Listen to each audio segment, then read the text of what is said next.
चलिए, welcome all of you. Am audible? क्या सभी बच्चे मुझे सुन पा रहे? बताइए जल्दी से। यस, ओके, बहुत बढ़िया। चलो, तो आज हमको पहले तो डिस्कशन कंप्लीट करना था। हमारा इलेक्ट्रोस्टैटिक्स पूरा हो गया था और बहुत सारा मैंने आपको वर्क दे दिया था। तो बिगिनर बॉक्सेस, एक्सरसाइज 1, एक्सरसाइज 2, उसके बाद ग्रेविटेशन का एक बिगिनर बॉक्स, ये सारा आपके लिए होमवर्क था। तो एक एक करके डिस्कशन स्टार्ट करते हैं अपन और फिर उसका नया चैप्टर स्टार्ट करेंगे, ठीक है? तो नया चैप्टर स्टार्ट करेंगे, पहले थोड़ा डिस्कशन कर लेते। तो वैसे तो मैंने एक्सरसाइज 1 तक करा दिया था पिछली क्लास में।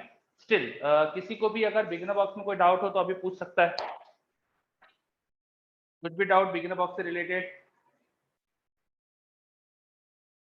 राइट?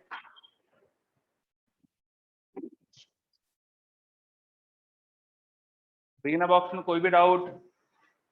चलो, सब हो गए। अगर बिगिनर बॉक्सेस 1 से 10, बहुत बढ़िया। फिर एक्सरसाइज 1 पे आ जाते। एक्सरसाइज 1 में कोई डाउट?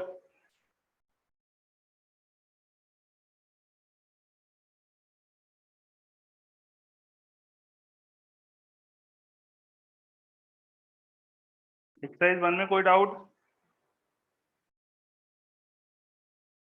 एक्सरसाइज 1 अपन ने पूरी कंप्लीट कर ली थी कि लास्ट क्लास में पूरी डिस्कस हो गई थी अपनी? यस, अच्छा, बहुत बढ़िया। चलो ठीक है, फिर तो एक्सरसाइज 2 पे आ जाते फिर अपन। जस्ट अ सेकेंड, एक मिनट में ओपन कर लूं। ठीक है,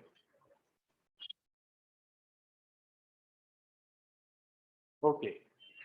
तो एक्सरसाइज 2, एक्सरसाइज 1 के तो आपके सारे हो गए जैसा आप बता रहे हैं, बहुत ही बढ़िया।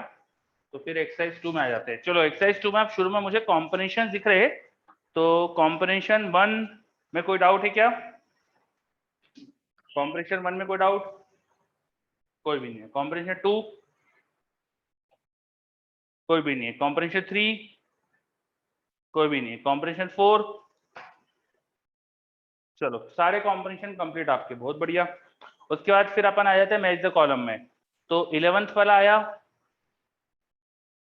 क्वेश्चन 11। क्या डाउट है निमित? देखो, पोटेंशियल वर्सेस एक्स का फंक्शन, एक्स का ग्राफ दिया है ना? और इलेक्ट्रिक फील्ड का एक्स कंपोनेंट और वाई कंपोनेंट क्या होता है ये आपको पता होना चाहिए। इलेक्ट्रिक फील्ड का X component it is minus DV by D X. तो ये हो गया negative of slope of V X graph. और इलेक्ट्रिक फील्ड का वाई कंपोनेंट भी ऐसे मिल जाएगा। तो एक्स और वाई दोनों कंपोनेंट आ गए तो इलेक्ट्रिक फील्ड पता चल गया ना तुमको? सही है क्या? हाँ, लेकिन इससे आगे कैसे लिखे? अरे बस यही तो पता करना है, और क्या पता करना है? उसके बाद पूछा है कि रेंज ऑफ एंगल, मतलब इलेक्ट्रिक फील्ड का एक्स एक्सिस से एंगल शायद पूछा उन्होंने, है ना? क्या लिखा है? Shows the range of angle with the electric field vector max with the positive x direction. तब आपको इलेक्ट्रिक फील्ड वेक्टर मिल जाएगा तो उसका एक्स एक्सिस से एंगल नहीं बता सकते क्या?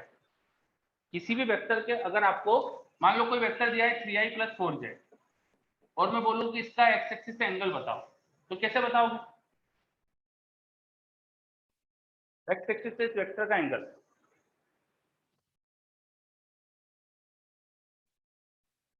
बिल्कुल सही। तो वेक्टर देखकर उसका एक्सिस से एंगल निकालता तो आता है आपको।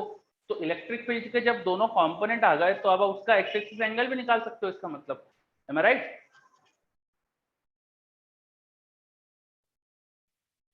तो हो गया क्या कंप्लीट?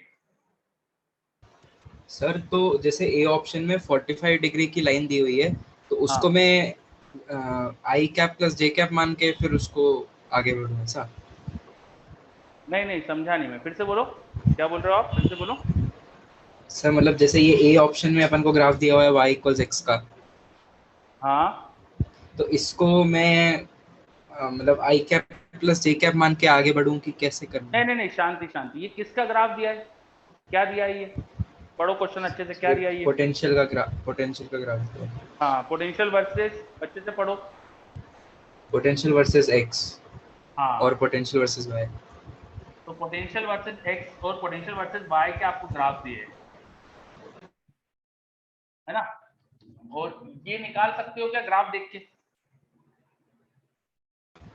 हाँ सर। ना। अब बताओ क्या करना चाहिए। 45 डिग्री का अगर एंगल है, इसका मतलब इलेक्ट्रिक फील्ड का एक्स कंपोनेंट क्या आना चाहिए।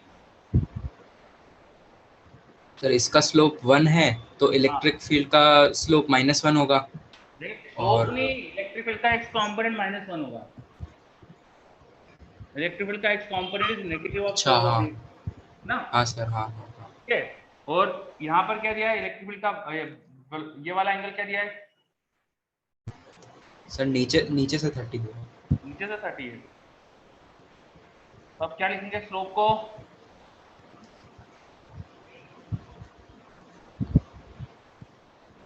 -30 डाल दूंगा ना एंगल। हाँ सर। तो ये इलेक्ट्रिक फील्ड का वाई कंपोनेंट कितना आ गया बताओ। 1/√3।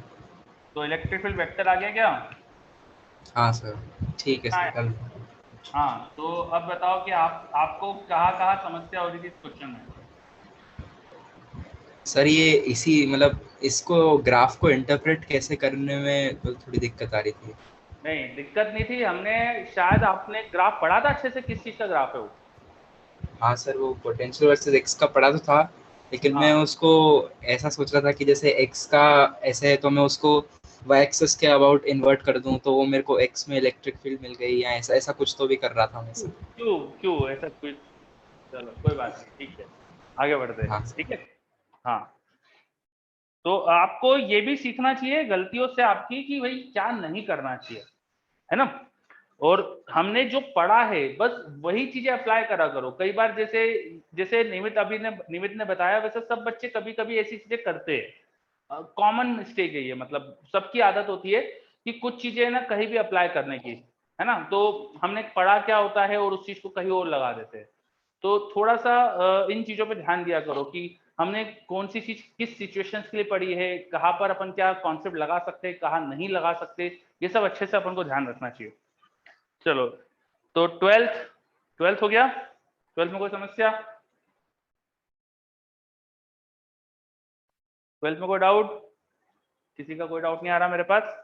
13th, 13 how is potential energy decreasing. भाई पोटेंशियल एनर्जी सिस्टम की निकालो, सिस्टम में पोटेंशियल एनर्जी कितनी है इनिशियली और फाइनली, वो आप कैलकुलेट कर सकते हो। और अगर वो बढ़ रही है कम हो रही है वो आप चेक कर सकते हो। जैसे मैं किसी एक ऑप्शन की बात करता हूँ, तो एबीसीडी में से कौन से ऑप्शन की बात करूँ बताओ, किस ऑप्शन की बातें करूँ। चलो ए की बात करते हैं अपन। मेरे सबसे पहले मुझे ए आया, ए वाला बताया किसी बच्चे ने, तो ए की बात करते हैं। तो ए में क्या बोला है, शेल 1 पे क्यू चार्ज था और शेल 2 पे कोई चार्ज नहीं था, और रेडियस दूसरे की बड़ी दिख रही है मुझे, ठीक है। तो शेल 1 पे कोई चार्ज था, बीच में स्विच है, और शेल 2 पे कोई चार्ज नहीं था पर उसकी रेडियस बड़ी है, इसको मान लेते कैपिटल आर है, इसको मान लेते स्मॉल आर है। जब स्विच ऑन करेंगे तो दोनों पे चार्ज रीडिस्ट्रीब्यूट होगा। अब कितना कितना होगा वो अपन ने पढ़ा है, निकालना आता है हमको। कैसे निकालते हैं भाई, मान लो कि चार्ज इनका हो गया कुछ एक्स और वाई, तो एक्स प्लस वाई जो होना चाहिए वो तो होना चाहिए क्यू के बराबर, ठीक है, पहली चीज। तो दूसरी चीज, अब इनके पोटेंशियल बराबर होंगे, तो के एक्स बाय इसकी radius R should equal to K Y upon इसकी रेडियस कैपिटल आर। तो आपको एक्स और वाई का देखो रेशो पता है, उनका सम पता है, रेशो पता है, तो एक्स और वाई आ गए। एक्स होना चाहिए R by capital R plus small R into Q, और वाई होना चाहिए capital R upon small are plus capital R into Q. X और वाई चार्जेस आ गए, ठीक है। अब ये इतना तो आपको पहले से आता था, ये अपन ने करा हुआ है, ठीक। अब आपको एनर्जी के बारे में बात करनी है कि इस सिस्टम की इनिशियल एनर्जी और फाइनल एनर्जी क्या है। तो सिस्टम में इनिशियल एनर्जी क्या लिखोगे, केवल ये एक शेल दिख रहा है, इस शेल की सेल्फ एनर्जी लिख दो, कितनी होती है, के क्यू स्क्वायर बाय 2r होती है। बाद में दो शेल है, बाद की एनर्जी क्या होगी, k x square by 2 small are plus k y square by 2 capital R. X और वाई की वैल्यू यहाँ रख दो और देखना कितनी आएगी एनर्जी है। आई गारंटी की ये कम आएगी इनिशियल से। रीजन इज, जब भी चार्ज फ्लो होता है वो सिस्टम की एनर्जी मिनिमाइज करने के लिए होता है। जब भी किसी सिस्टम में अपने आप ही चार्ज फ्लो हो रहा है वो सिस्टम की एनर्जी मिनिमाइज करने के लिए फ्लो होता है। तो यहाँ पे एनर्जी मिनिमम होगी, पहले बात की एनर्जी कमी आएगी पहले से, समझे। जब भी सिस्टम में चार्ज फ्लो होता है वो एनर्जी मिनिमाइज करने के लिए ही फ्लो होता है। तो मैं उस कॉन्सेप्ट से डायरेक्ट ही बोल सकता था कि फाइनल एनर्जी कम आने वाली है, और आप कैलकुलेट करके भी देख सकते हो कि कम आएगी। Am I right? ये समझ में आ गया, कैलकुलेट कर सकते हो। चलो अब सारे ऑप्शन ऐसे चेक कर सकते हो आप, ठीक है। बाकी आप तो जनरल अब याद रखो कि जब भी अपने आप सिस्टम में चार्ज फ्लो हो जाएगा तो सिस्टम की एनर्जी मिनिमाइज करने के लिए हो रहा होगा वो, ठीक। आगे, अच्छा अब आपसे पूछा जाए कितनी हीट प्रोड्यूस होगी, वो तो पूछा नहीं उन लोगों ने, आपसे पूछा जाए स्विच को जब ऑन करा तो कितनी हीट प्रोड्यूस हुई, वो निकाल सकते हो क्या? हीट निकाल सकते हो क्या?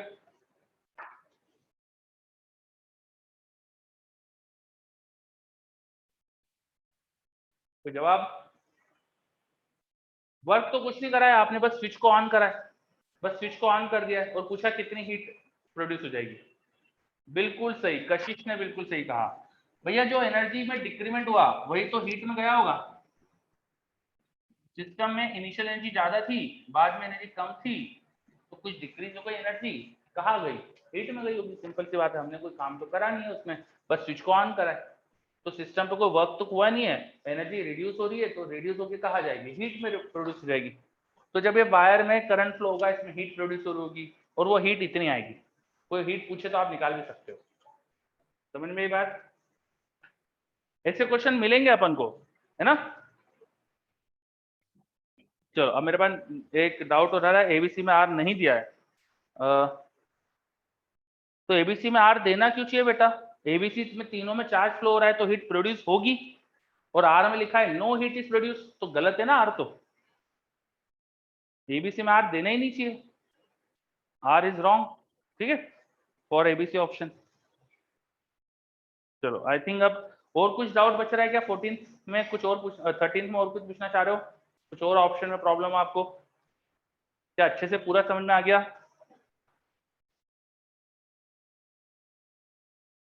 या ओके, बहुत बढ़िया।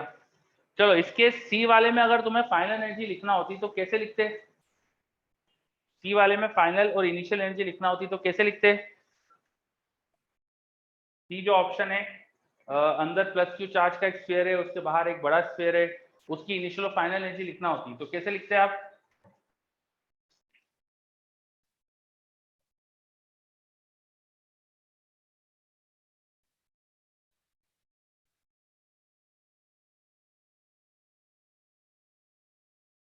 अंदर एक स्फीयर है, बाहर एक स्फीयर है, पहले स्विच ओपन था और इस पे चार्ज था, बाद में स्विच को क्लोज कर दिया। यहाँ पे चार्ज प्लस क्यू था तो अंदर माइनस क्यू इंड्यूस होगा, बाहर प्लस क्यू आ जाएगा, ठीक है। चार्ज डिस्ट्रीब्यूशन ऐसा हो रहा होगा इनिशियली, जब इस पे प्लस क्यू होगा तो इंडक्शन से या माइनस क्यू आएगा और बाहर प्लस क्यू होना चाहिए। तो सिस्टम की जो इनिशियल एनर्जी होगी ना यहाँ पे,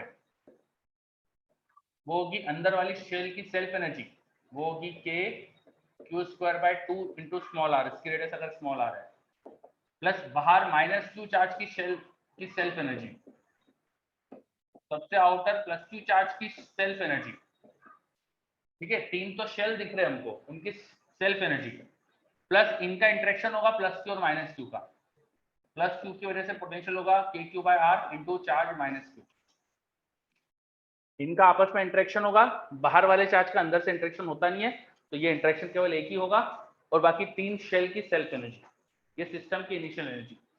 क्या है, समझ में आया? Yes, very good. और अब अपन इस सिस्टम की एनर्जी लिखेंगे तो यहाँ क्या हो रहा है देखना, चार्ज सारा बाहर चले जाएगा, इसमें चार्ज सिर्फ आउटर सरफेस पे आ रहा होगा, यहाँ प्लस क्यू है बस, तो सिस्टम की फाइनल एनर्जी जो देखोगे ना, वो ओनली के क्यू स्क्वायर बाय 2r होगी, आउटर रेडियस 2r।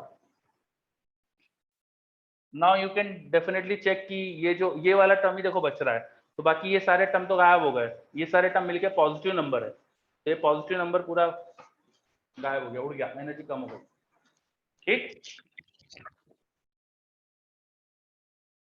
समझ में आ रही के बात? यस, चलो बच्चे मुझे बोल रहे हैं यस, बहुत ही बढ़िया।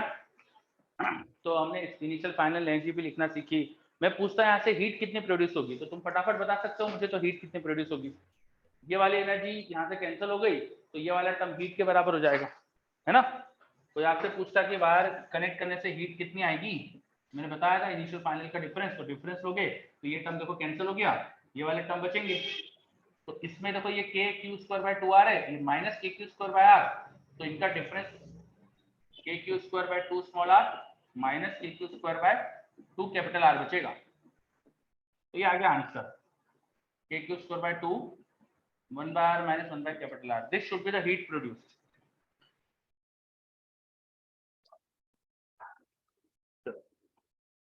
क्या पूरा क्वेश्चन अब अच्छे से आ रहा है? ये कुछ एक्स्ट्रा पॉइंट पढ़ा अपन ने, हीट प्रोड्यूस निकालना, ये समझ में आ रहा है?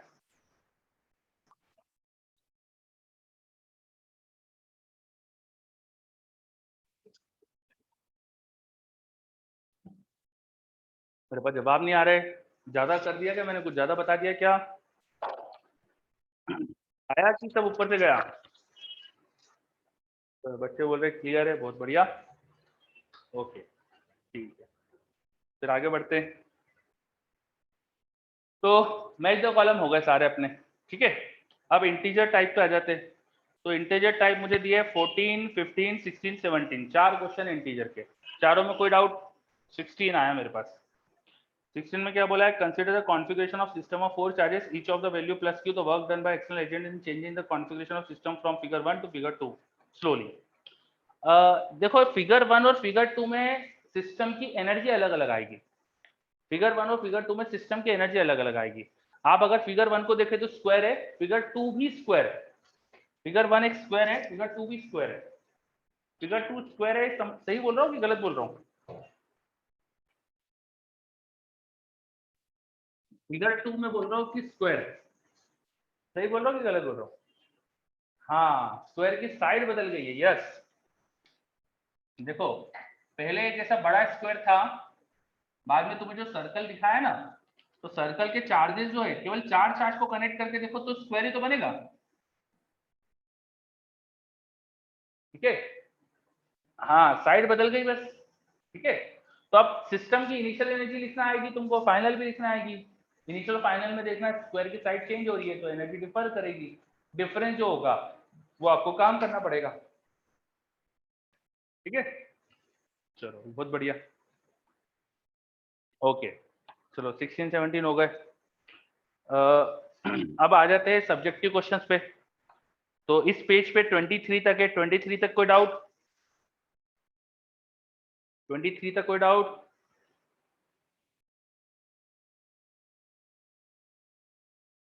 कोई भी नहीं, बहुत बढ़िया। चलो नेक्स्ट पेज पे आ जाते हैं फिर। अगले पेज पे 24 से 32 तक सब्जेक्टिव है। तो 24 से 32 तक कोई डाउट?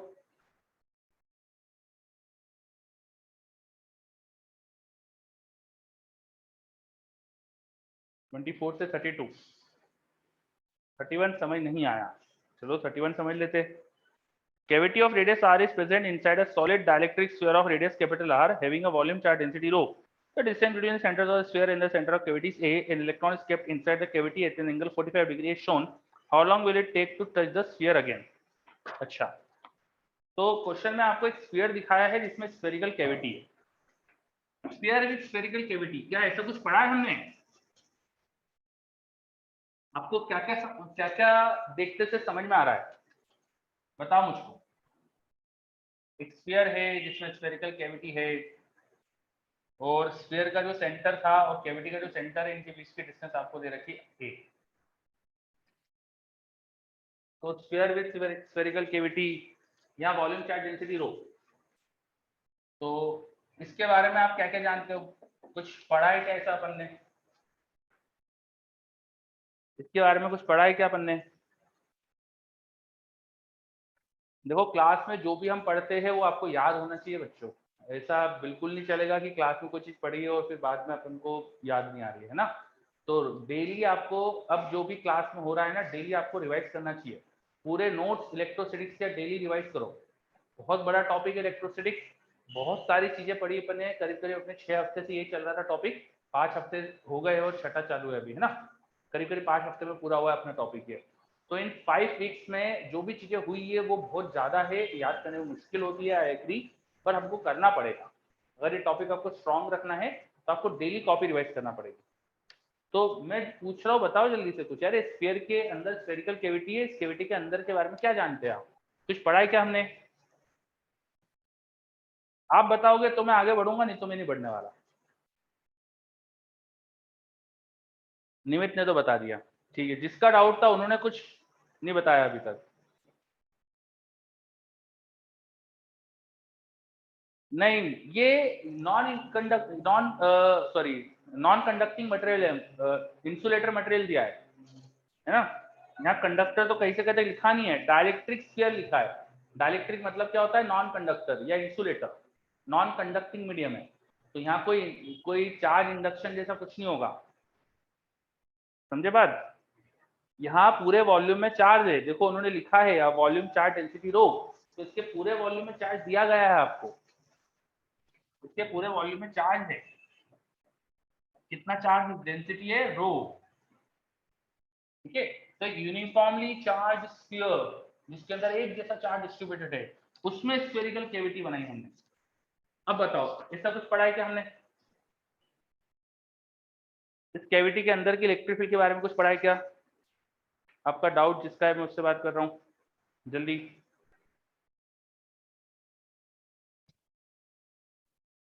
कॉपी में नोट्स बनाए हो तो पेज पलटा के देखो जल्दी से। Uniformly charge non conducting sphere with spherical cavity, कुछ पढ़ा है क्या ऐसा? हाँ, क्या पढ़ा है? सेम होता है लिखा आपने, सेम होता है मतलब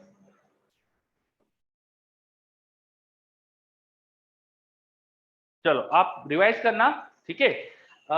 अंदर इलेक्ट्रिक फील्ड यूनिफॉर्म होती है, इसके अंदर इलेक्ट्रिक फील्ड यूनिफॉर्म होती है। यहाँ इस कैविटी के अंदर इलेक्ट्रिक फील्ड बिल्कुल यूनिफॉर्म होती है, और कितनी होती है, जितना पूरे स्फीयर की वजह से सेंटर पे होती है ना उतनी होती है।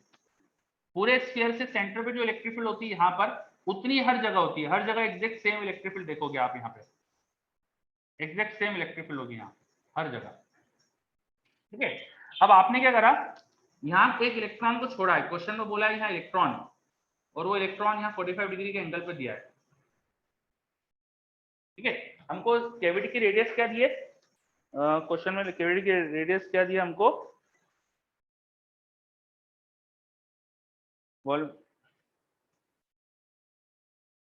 कैविटी की रेडियस स्मॉल आर दी है, ठीक है। तो कैविटी की रेडियस स्मॉल आर, तो स्मॉल आर होगा। अब आप समझो कि सिचुएशन क्या हो गई है कि मेरे पास यूनिफॉर्म इलेक्ट्रिक फील्ड है, कैविटी के अंदर यूनिफॉर्म फील्ड होती है, तो यूनिफॉर्म इलेक्ट्रिक फील्ड है, और यहाँ पर एक इलेक्ट्रॉन रख के छोड़ा है आपको, तो क्या होगा बताओ। यूनिफॉर्म इलेक्ट्रिक फील्ड में इलेक्ट्रॉन रखा है, इलेक्ट्रॉन पे फोर्स लगेगा क्या? यस सर, पॉइंट चार्ज जैसा लगेगा। हाँ बोलिए फिर से।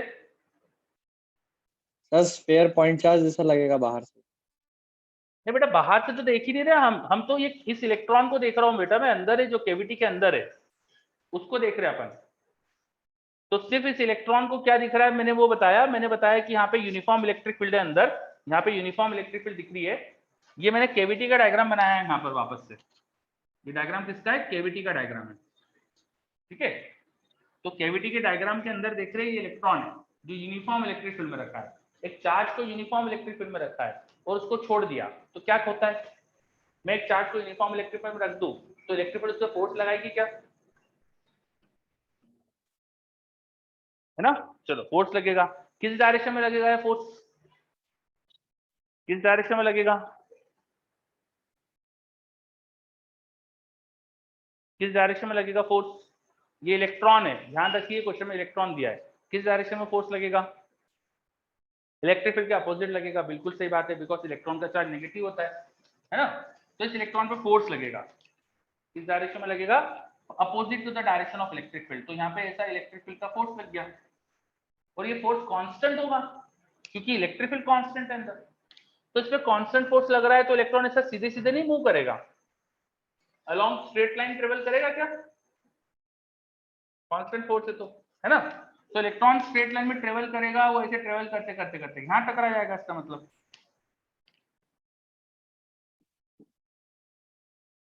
ठीक है। तो इलेक्ट्रॉन यहां से स्टार्ट करके यहां जाके टकराने वाला है, तो हमें ये 45 दिया है, तो हम डायग्राम में सिमेट्री से बोल सकते हैं ये भी 45 होगा, ये सेंटर ऑफ कैविटी था, ये दोनों रेडियस ऑफ कैविटी है, और हमें 45 45 के एंगल पता है, तो मुझे समझ में आ रहा है कि डिस्प्लेसमेंट कितना हुआ, इलेक्ट्रॉन का डिस्प्लेसमेंट मुझे लग रहा है r√2 होना चाहिए, ठीक है। और r√2 का डिस्प्लेसमेंट है, इनिशियल स्पीड 0 थी, डिस्प्लेसमेंट पता है, और इसका जो फोर्स लग रहा है इलेक्ट्रॉन का हो जाएगा चार्ज इंटू इलेक्ट्रिक फील्ड, तो इलेक्ट्रॉन का एक्सेलरेशन हो जाएगा charge into electric field by mass, ठीक है। तो एक्सेलरेशन पता है, डिस्प्लेसमेंट पता है, इनिशियल वेलोसिटी पता है, टाइम निकालना है यहां से यहां जाने का, तो s equal to ut plus half disc पे लगा दो, टाइम आ जाएगा। Very good. तो सिचुएशन अब अच्छे से पूरी तरह से समझो, तो आपको लग रहा होगा कि यार इतना भी डिफिकल्ट क्वेश्चन नहीं था। Basically non conducting uniformly charge sphere के स्फेरिकल कैविटी में इलेक्ट्रिक फील्ड कांस्टेंट होती है, बस इतना सा याद होना चाहिए था आपको। और यूनिफॉर्म इलेक्ट्रिक फील्ड में इलेक्ट्रॉन का मोशन तो हमने करा है, ये तो अपन को आता है ना। हाँ चलो, तो बड़े बड़े क्वेश्चन में एक्चुअली देखो करा क्या, उन्होंने दो चीजों को मिला के दे दिया, ठीक है। एक यूनिफॉर्म चार्ज शेल स्फीयर में स्फेरिकल कैविटी में जो इलेक्ट्रिक फील्ड होती है कांस्टेंट होती है, ये concept plus motion of electron, दो चीजों को मिलाकर बड़ा क्वेश्चन बना दिया। तो ऐसे ही होता है बड़े क्वेश्चन में, बस छोटे छोटे कॉन्सेप्ट को मिलाकर बड़ा कर देते हैं। तो हमें सारे छोटे छोटे कॉन्सेप्ट अच्छे से आना चाहिए। चलो आगे बढ़ते हैं अब अपन, ठीक है। ये हो गया 31, उसके अलावा 32 तक और कोई डाउट? 32 तक और कोई डाउट? आप लोगों को सबको रेस मिल रही है, वीकली असाइनमेंट्स मिल रहे हैं, तो सही सही ईमानदारी से बताओ कि आपका स्टेटस क्या है। मुझे एक काम करना, आप लोगों का देखो आइडियली कैसे पढ़ाई करना चाहिए, जो भी मटेरियल मिल रहा है ना आपको, आपको अपनी कॉपी में एक है ना अपना एक कॉलम, एक है ना पेज पे अपना अपनी पूरा रिकॉर्ड रखना चाहिए। उस रिकॉर्ड में आपको क्या करना चाहिए,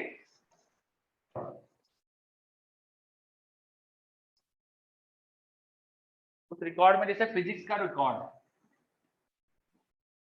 तो फिजिक्स के रिकॉर्ड में जैसे पहला चैप्टर अपन ने पढ़ा इलेक्ट्रोस्टैटिक्स, तो इलेक्ट्रोस्टैटिक्स में आपको क्या क्या मिला है, आपको मिले हैं बिगिनर बॉक्सेस, आपको एक्सरसाइजेस मिली है, एक्सरसाइज 1 एक्सरसाइज 2, दो एक्सरसाइजेस है, फिर आपको रेस मिली है, फिर आपको असाइनमेंट्स मिले, देन आपको क्वेश्चन बैंक मिली है ना।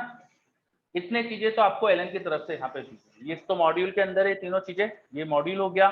रेस असाइनमेंट आपको अलग से मिल रहा है, क्वेश्चन बैंक अलग से मिल रही है, और एक एससीबी, वहां जगह नहीं है तो यहाँ साइड में मैं लिख देता हूँ एससीबी। तो ऐसे टेबल बनाया करो। अब इलेक्ट्रोस्टैटिक्स का आपने पहला चैप्टर इलेक्ट्रोस्टैटिक्स, तो आपने सारे बिगिनर बॉक्स करे कि नहीं, सारी एक्सरसाइजेस करी है कि नहीं, रेस सारी करी है कि नहीं, अगर इनकम्प्लीट है तो जल्दी से कंप्लीट करो, जब सारी रेसेस कंप्लीट करो तब वहां राइट करोगे। असाइनमेंट्स करे हैं कि नहीं आपने, क्वेश्चन बैंक करे है कि नहीं, ठीक है। चलो ऑर्डर क्या होना चाहिए इसका, बिगिनर बॉक्सेस, रेस, असाइनमेंट, ये तीनों का लेवल असाइनमेंट का सबसे आसान लेवल होता है, जो आपको अभी असाइनमेंट मिल रहा है 12th में, उसका सबसे आसान लेवल असाइनमेंट का है। उसके बाद बिगिनर बॉक्सेस एंड रेस का लेवल है। ये तीन चीज करोगे तो टॉपिक आपका स्ट्रांग हो जाएगा, है ना, टॉपिक में आपको सब समझ में आएगा। फिर एक्सरसाइज 1 एक्सरसाइज 2 के क्वेश्चंस, क्वेश्चन बैंक, ये उसके बाद की चीज हो जाएगी। जब टॉपिक पूरा पढ़ लो उसके बाद फिर एक्सरसाइजेस स्टार्ट करो, क्वेश्चन बैंक स्टार्ट करो, और एससीबी तो साथ साथ में करते जाना चाहिए, जैसे जैसे छोटा छोटा पोर्शन हो रहा है एससीबी करते जाना चाहिए।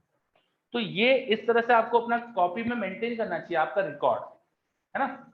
जब भी मैं आपसे पूछूं कि आपका रिकॉर्ड बताओ तो आपको बताते आना चाहिए, ठीक है। तो सारी रेसेस सभी बच्चों को करना चाहिए, जो असाइनमेंट मिल रहे हैं वो सबको करना चाहिए, ये सब काम सबको करना चाहिए, ठीक है। और जो भी ये काम अगर मुश्किल लग रही करने में या कुछ दिक्कत है आपको तो बताओ, पर कोशिश ये करना चाहिए कि सारा वर्क हो जाए, ठीक। तो अभी तक कर रहे हो तब आप इसमें से, चलो निश्चित बता रहा ऑल कंप्लीट, बहुत बढ़िया, वेरी गुड।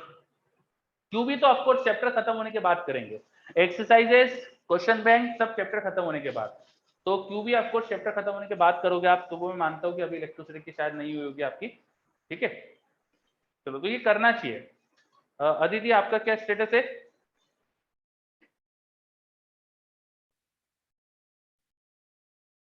अदिति, अब यार ऑनलाइन क्लास में हमारी ये दिक्कत होती है, आप बताओगे नहीं तो हमें पता नहीं चलेगा, वहां तो ऑफलाइन में तो आपके सामने हम देते हैं, तो वहां तो पूछ लेते हैं एक एक बच्चे से सारी चीज, यहाँ पर आप बताएंगे तो समझ में आएगा। तो करना चाहिए अदिति, है ना, रेस असाइनमेंट सब कंप्लीट करना है, सभी बच्चों को सब करना चाहिए, ठीक है।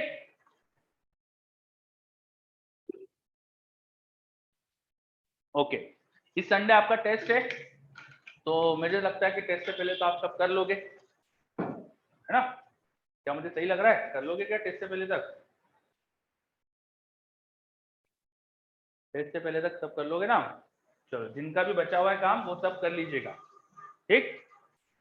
और जितने असाइनमेंट है ना, ये सब बहुत आसान आसान असाइनमेंट है, इनमें क्वेश्चन भले ही आपको मैं 45 50 ऐसे कुछ भेज रहा हूँ, पर ये बहुत आसान क्वेश्चन है, 1 घंटे 1.5 घंटे या मैक्सिमम 2 घंटे में हो जाएंगे वो। तो ऐसा नहीं सोचना है कि इतना सारा काम करना है, बहुत आसान आसान भी चीजें क्वेश्चन है इसके अंदर, तो ये बहुत जल्दी हो जाएगा।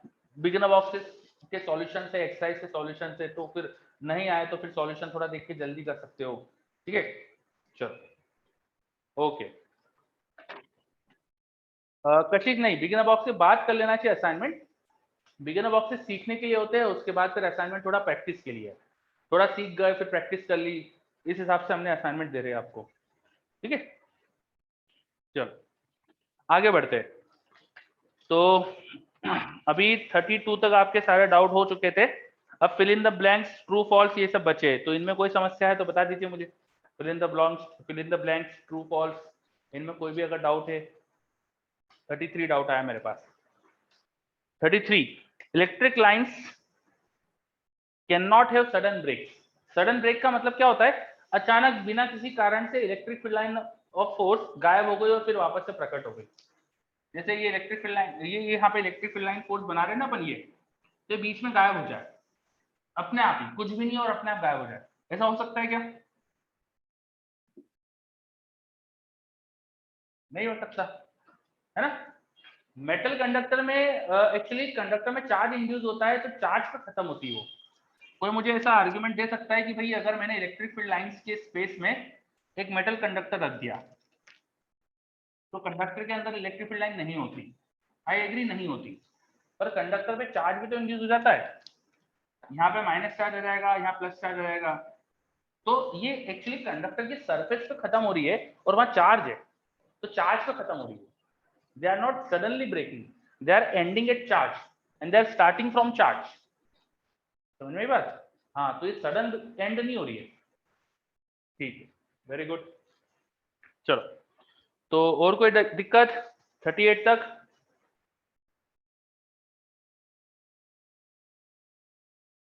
एक्सरसाइज कंप्लीट, ओके, बहुत बढ़िया। चलो एक्सरसाइज कंप्लीट अपनी। फिर बिगिनर बॉक्स में कोई डाउट बचा है किसी का तो पूछ लो। हाँ, कल सुबह डीसीएस भी है आपका, ठीक। बाकी आज अपन एक्सरसाइज कर रहे हैं तो आज ही कर रहे हैं, ऐसा नहीं कि एक्सरसाइज पेंडिंग करके अपन करो, ये नहीं चलेगा कि काम पेंडिंग रखो, ठीक है, ओके, है ना। जो काम जब करने का है तभी करना चाहिए, और आप पेंडिंग करते रहोगे ना तो फिर आगे के चैप्टर्स आपके सारे ऊपर से उड़ जाएंगे फिर, क्योंकि वर्क जो जब का है तभी कर लोगे ना तो फिर आगे और काम मिलने वाला है वो करोगे। अब अभी का काम अभी के समय पे नहीं खत्म करा है तो बात का भी नहीं हो पाएगा, तो इसलिए आपको जो भी वर्क मिल रहा है वो अभी खत्म करा करो। जिसका जो भी काम बचा है वो कल सुबह बिल्कुल लग जाना और सुबह तक सब चीज खत्म कर देना। कल 1-2 दिन में इस टेस्ट से पहले तक सारा इलेक्ट्रिसिटी का काम हो जाना चाहिए, ये सारी चीजें पूरी हो जाना चाहिए इलेक्ट्रिसिटी की, ठीक है। और कुछ बच्चे जो ये कर ले वो 1 2 3 4 भी स्टार्ट कर देना, ये हो जाए तो 1 2 3 4 करना स्टार्ट कर देना, ठीक है। चलो, तो मॉड्यूल कंप्लीट मान लो मैं,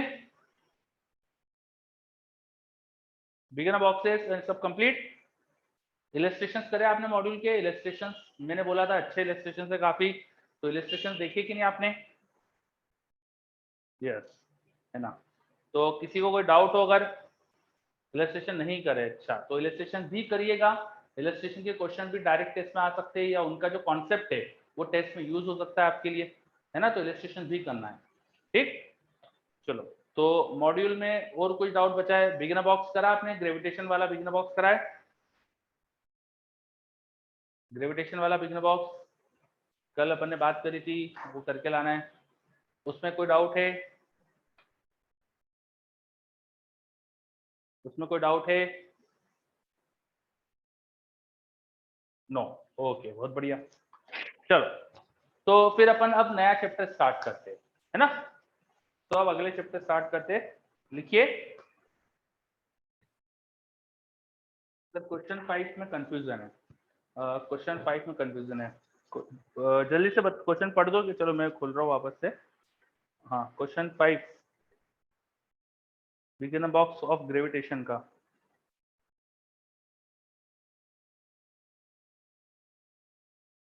Gravitation potential at the center of curvature of a hemispherical ball of radius r and mass m is v. अब पहला ऑप्शन दिया है gravitational potential at the centre of curvature of a thin uniform wire of mass m bend into semi circle of radius r is also v। ये तो सही बात है। और अगले पार्ट में क्या बोला है, if the same wire is bend into quarter of circle then also gravitational potential at the centre of curvature will be v। तो इसमें क्या बोला उन्होंने, एक वायर है और उस वायर से पहले तुमने सेमी सर्कल बनाया जिसकी रेडियस r है। अब वो बोल रहे हैं इस वायर से एक क्वार्टर सर्कल बनाओ। तो क्वार्टर सर्कल बनाओगे तो रेडियस सेम रहेगी क्या? ये सोचो, क्वार्टर सर्कल बनाओगे उसी वायर से तो रेडियस सेम रहेगी क्या? रेडियस सेम नहीं रहेगी तो अब क्वार्टर सर्कल के सेंटर का पोटेंशियल चेंज हो जाएगा ना।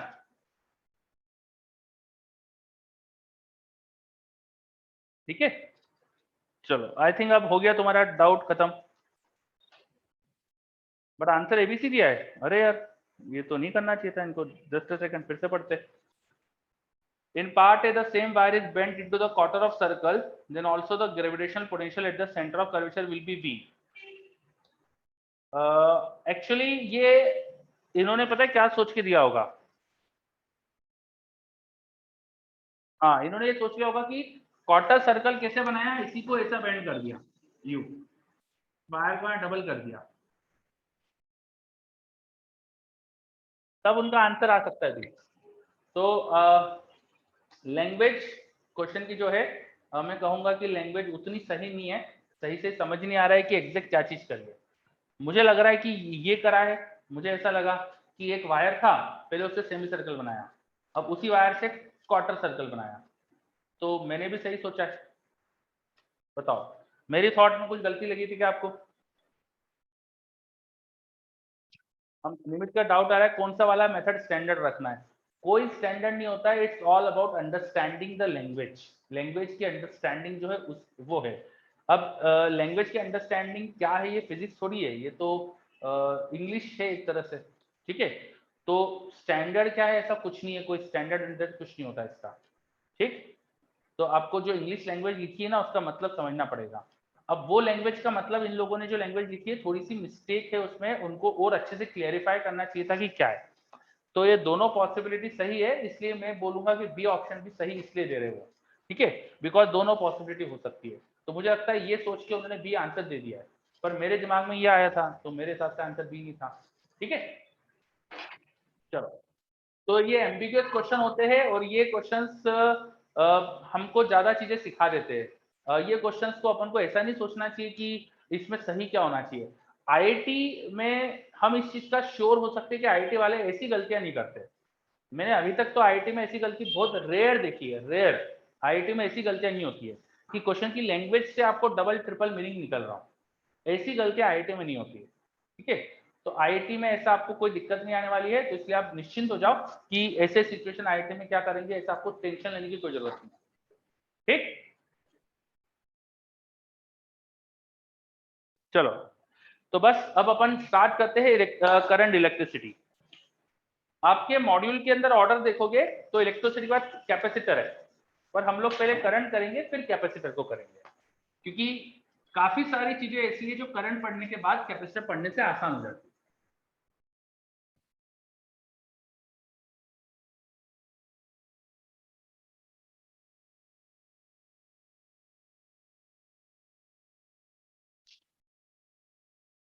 तो let us start current electricity. Current electricity chapter में हम क्या क्या पढ़ने वाले हैं, पहले तो शॉर्ट में ये समझते हैं। सबसे पहले शुरुआत में अपन पढ़ेंगे कि व्हाट इज करंट, करंट है क्या, सबसे पहले तो समझेंगे। फिर समझेंगे कि जब करंट फ्लो होता है मटेरियल से तो क्यों फ्लो होता है, मटेरियल में फ्लो होगा तो किन क्या रिलेशन आएगा करंट का बाकी फैक्टर्स के साथ, ये चीज समझेंगे। और उन सबको कंबाइंडली मैं बोल सकता हूँ ओम्स लॉ। सेकेंड चीज अपन पढ़ेंगे ओम्स लॉ, ठीक है। ओम्स लॉ पढ़ने के बाद अपन फिर समझ लेंगे कि रेजिस्टेंस क्या होता है, रेजिस्टेंस। उसके बाद आ जाएंगे अपन सर्किट्स पे। सर्किट्स को शॉर्ट में मैं सीकेटी लिखता हूँ, सर्किट्स, ठीक है। सर्किट के बाद सर्किट में ही अपन इक्विवेलेंट रेजिस्टेंस निकालना भी सीख लेंगे, इक्विवेलेंट रेजिस्टेंस।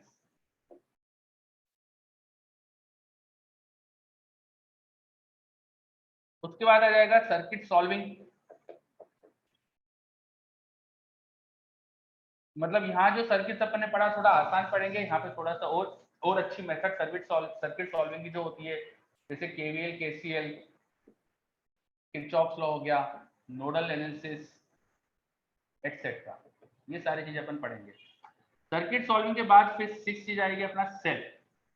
सेल में क्या होता है, हीटिंग इफेक्ट ऑफ करंट,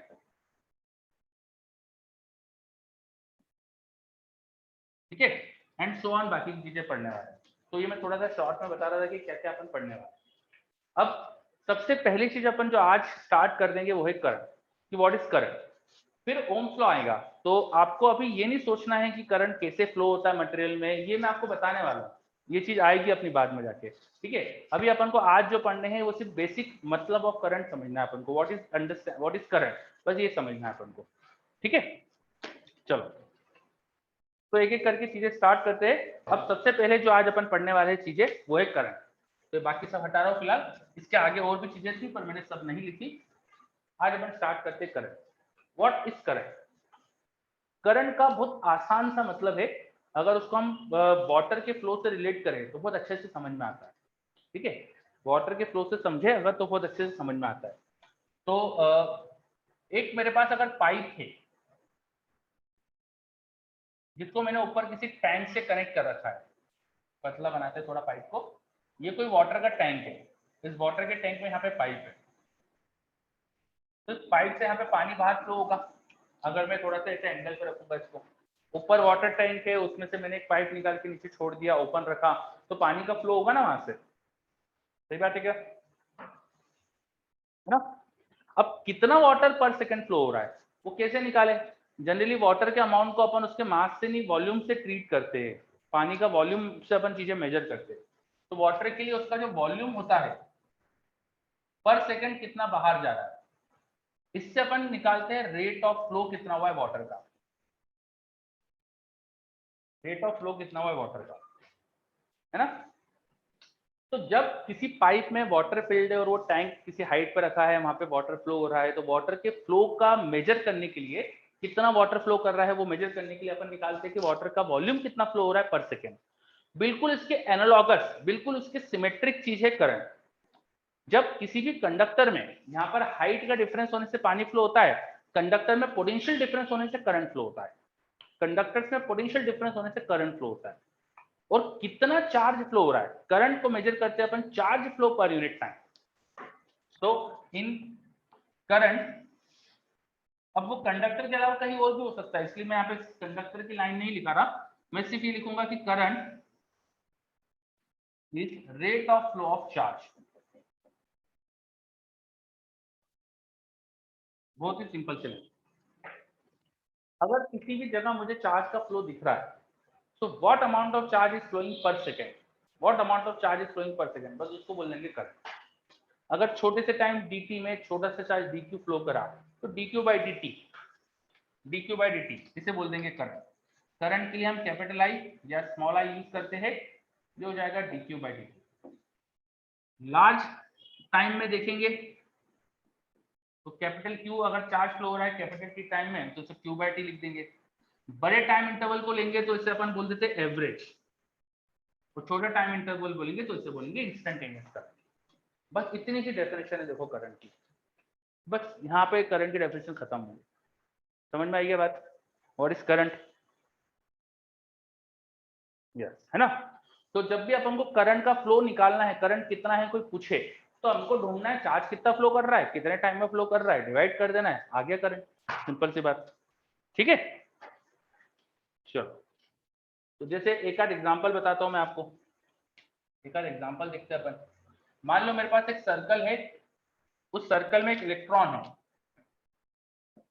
वो इलेक्ट्रॉन यहाँ रिवॉल्व कर रहा है, सर्कल की रेडियस r है, 20 स्पीड से यहाँ रिवॉल्व कर रहा है, 20 स्पीड से इलेक्ट्रॉन सर्कल में घूम रहा है। आपसे पूछा कि कितना करंट जा रहा है, आपसे मैंने पूछ लिया करंट इन लूप,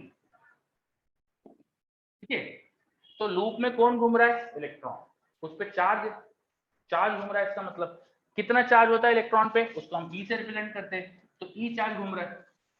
कितने टाइम में घूम लेगा ये पूरा, ये वो टाइम निकाल लो। तो इलेक्ट्रॉन को पूरा घूमने में टाइम कितना लगेगा, टाइम हो जाएगा 2πr/v। तो ये सरकमफ्रेंस अपॉन स्पीड करेंगे तो टाइम आ जाएगा ना, बस इस टाइम से डिवाइड कर दो, तो this will be current in the loop. है की बात समझ में?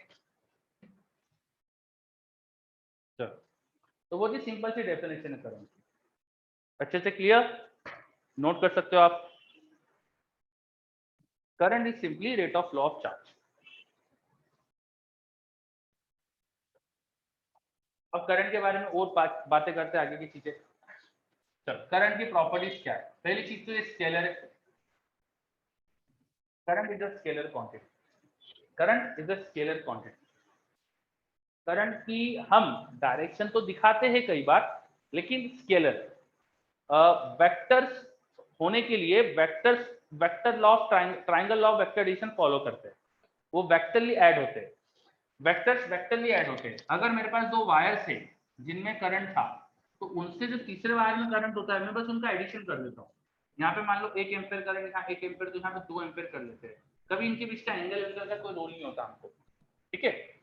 पर वेक्टर्स में ऐसा नहीं होता है, वेक्टर्स में ये एंगल का बहुत बड़ा रोल होता है। अगर ये एंगल 90 डिग्री है तो रिजल्ट अलग आएगा, एंगल अलग होगा तो अलग रिजल्ट आएगा, ठीक है। तो करंट इज अ स्केलर, उसमें कोई भी vector law of triangle addition, sorry triangle law of vector addition जैसा कुछ फॉलो नहीं होता है। Is it clear? हाँ बिल्कुल, हीट फ्लो जैसा, बिल्कुल सही कशिश। हीट फ्लो बहुत सही एग्जांपल होता है करंट के लिए। हीट फ्लो या पानी का फ्लो बहुत अच्छे से मैच करते हैं करंट से। यस, चलो, तो करंट एक स्केलर क्वांटिटी होती है। पर जैसे वाटर का फ्लो पाइप में किधर होता है, आप बताते हैं ना उसकी डायरेक्शन, कि वाटर पाइप में इधर जा रहा है या उधर जा रहा है, वैसे करंट की भी डायरेक्शन दिखाई जाती है, वैसे करंट की भी डायरेक्शन बताई जाती है। अब लेकिन करंट में दो तरह के चार्जेस हैं हमारे पास, प्लस और माइनस। तो किस चार्ज का फ्लो देखे, तो हमने कन्वेंशनली ये मान लिया है कि पॉजिटिव चार्ज इधर जाएगा ना, उधर करंट की डायरेक्शन दिखाएंगे अपन, ठीक है। तो हमने पहला पॉइंट लिखा current is a scalar quantity, उसके साथ लिखे यहाँ पे but in a wire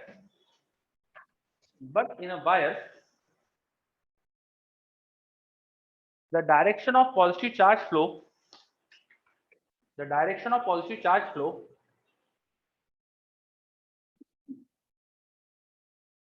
but in a wire the direction of positive charge flow is considered direction of current,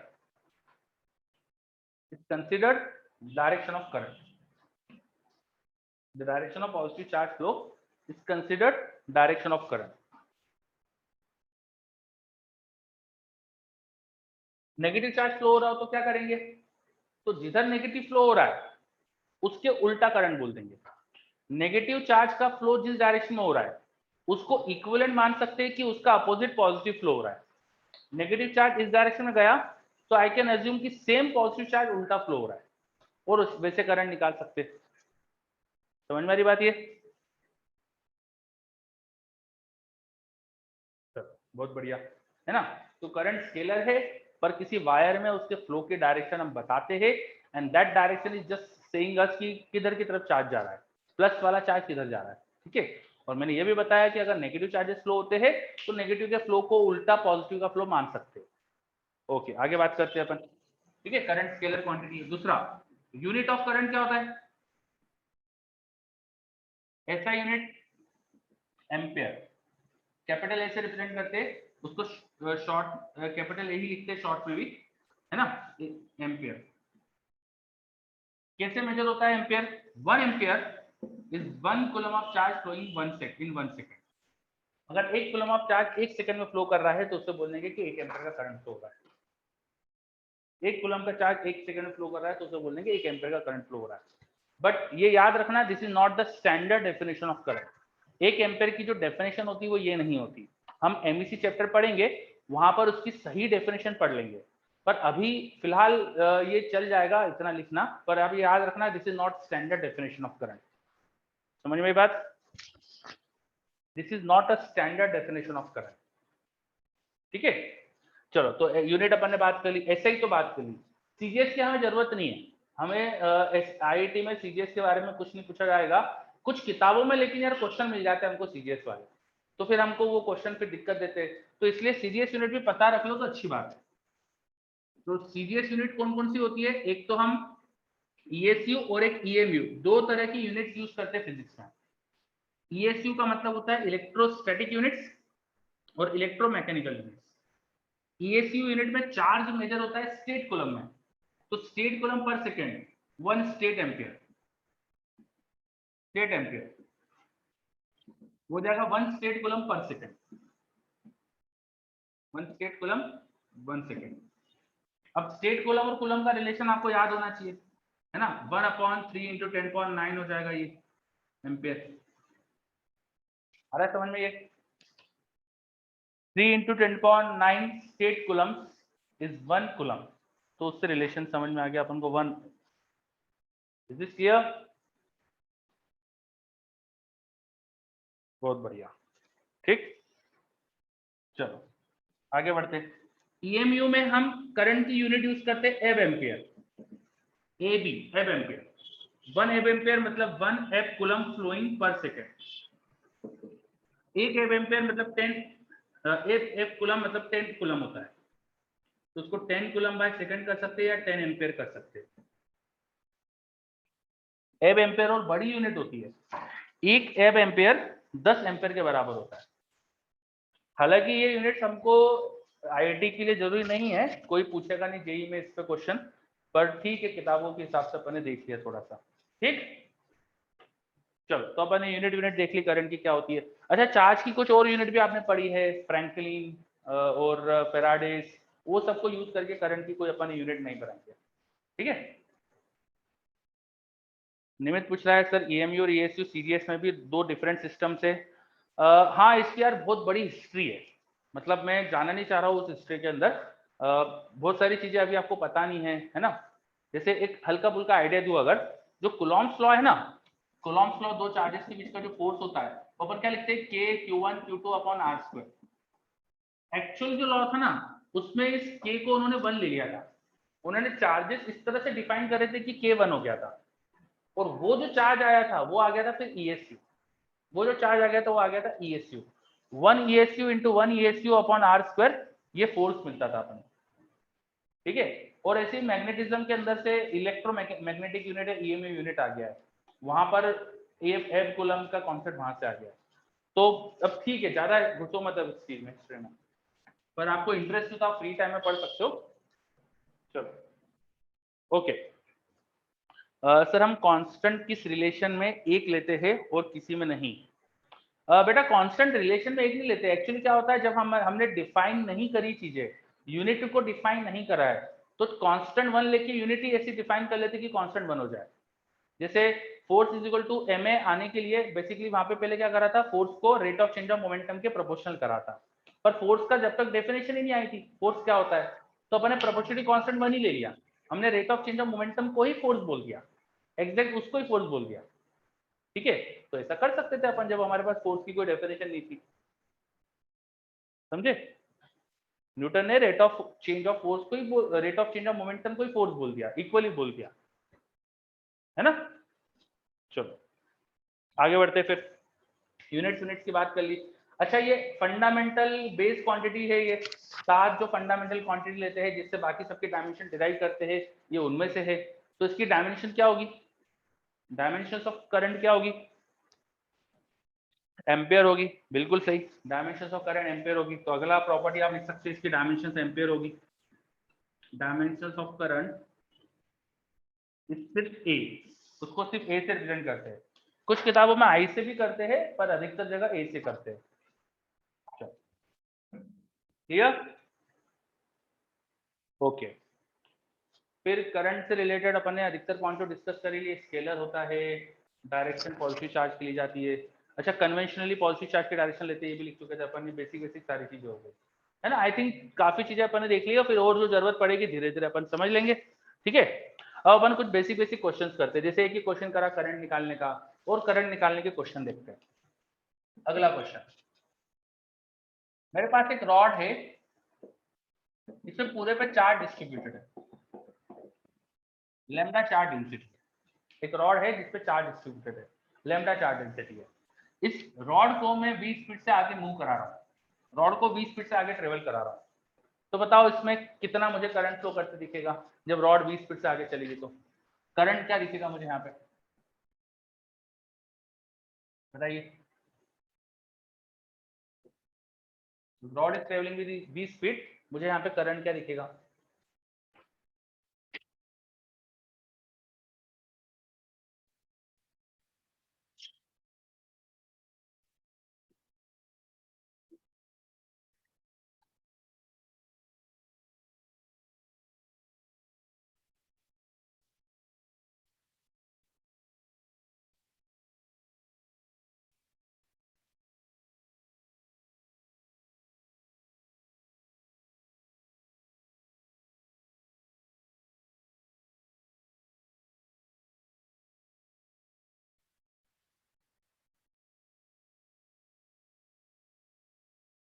बिल्कुल सही आयुष, बहुत बढ़िया।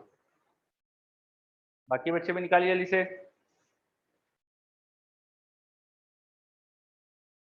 क्रिस का भी आ गया आंसर मेरे पास, बहुत बढ़िया Chris.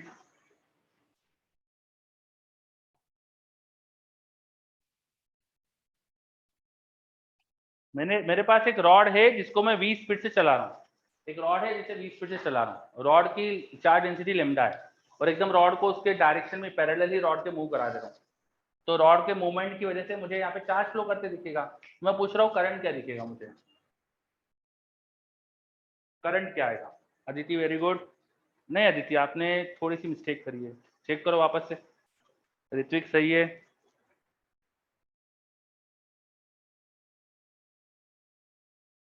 Current is defined as just rate of flow of charge.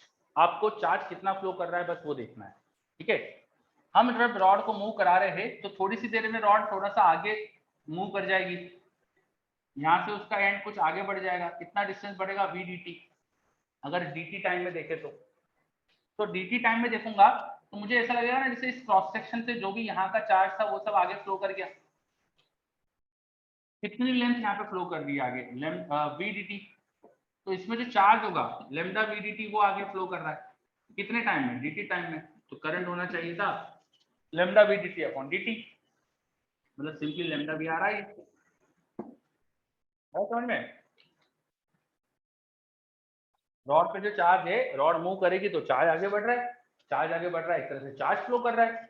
Charge flow कितना हो रहा है, किसी क्रॉस सेक्शन से चार्ज कितना मूव करा आगे वो निकाला मैंने, चार्ज का मूवमेंट, चार्ज कितना फ्लो हुआ डिवाइड बाय डी टी, ये आ गया मेरे पास करंट। काफी आसान क्वेश्चन है, ठीक है, क्लियर, समझ में आई बात सबको। चलो अगला क्वेश्चन, एक मेरे पास डिस्क है, इसके पूरी सरफेस पे चार्ज है, पूरी तरह से चार्ज डिस्क है, इस पे सिग्मा चार्ज डेंसिटी है, इसकी रेडियस आर थी, आर रेडियस की डिस्क है, सिग्मा चार्ज डेंसिटी है। अब इसको मैंने घुमा दिया, एंगुलर वेलोसिटी ओमेगा से घुमा रहा हूँ उसको, मैं घुमा रहा हूँ एंगुलर वेलोसिटी ओमेगा से, तो इसके घूमने से मुझे चार्ज फ्लो करते दिखेगा। करंट कितना दिख रहा होगा बताओ, करंट फ्लो, करंट कितना दिख रहा होगा डिस्क को घुमाने से। हाँ सर ये अच्छा कंडक्टर है सर। करंट को कैपिटलाइज स्मॉल आई दोनों लिख सकते हैं, कोई सर ये फर्क नहीं। कंडक्टर है सर। डिस्क नहीं, नॉन, कोई कंडक्टर नॉन कंडक्टर का फर्क पड़ेगा नहीं, नॉन कंडक्टिंग ले लो, चार्ज मूव नहीं कर सकता ऐसा मान लो, चार्ज स्टिक चिपका हुआ डिस्क है, नॉन कंडक्टिंग डिस्क, ठीक है। करो, नॉन कंडक्टिंग डिस्क है उसको घुमा रहे हैं,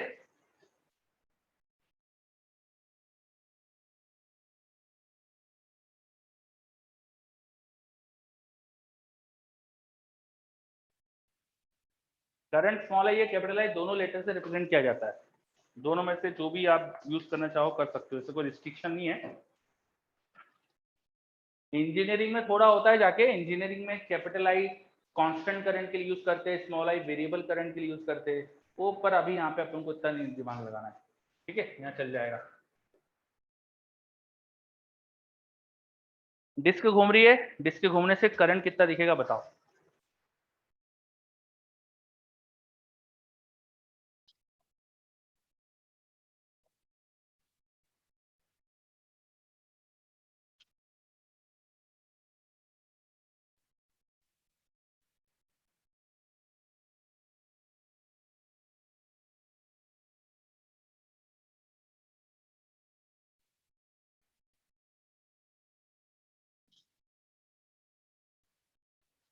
इतना टाइम तो नहीं लगना चाहिए था यार इस क्वेश्चन के लिए। डिस्क जब पूरा एक सर्कल पूरा घूम जाएगी उतनी देर में डिस्क का पूरा चार्ज घूम जाएगा ना। आप अगर यहां से एक इसी रेडियस जैसा लाइन देखो, इस लाइन से डिस्क का सारा चार्ज पास कर जाएगा ना एक टाइम पीरियड में, इन वन टाइम पीरियड इस रेडियस से सारा चार्ज पास कर जाएगा। चार्ज कितना हुआ डिस्क पे, sigma into pi R square, time कितना लगेगा 2 पाई बाय ओमेगा, ये आ गया करंट आंसर। थोड़ा सा अरेंज कर लो उसको, एक पाई से पाई कैंसिल हो रहा है, ओमेगा ऊपर जाएगा तो sigma R square omega by 2, ये आ रहा है करंट। देखो आसान क्वेश्चन था यार, अरे समझ में। तो आप ये कंफ्यूज हो रहे होंगे कि यहाँ पे चार्ज कम रेडियस में घूम रहा है या बड़ी रेडियस से, तो इसमें शायद कंफ्यूज हो रहे होंगे, पर मैंने वैसा कुछ पूछा ही नहीं था, मैंने तो बस चार्ज पूछा था, फ्लो करंट पूछा था। तो पूरे इस एरिया से जो करंट है बता सकते हैं अपन ऐसा, बिल्कुल सही। चलो आगे बढ़ते हैं अपन अब, ठीक है, अगला क्वेश्चन।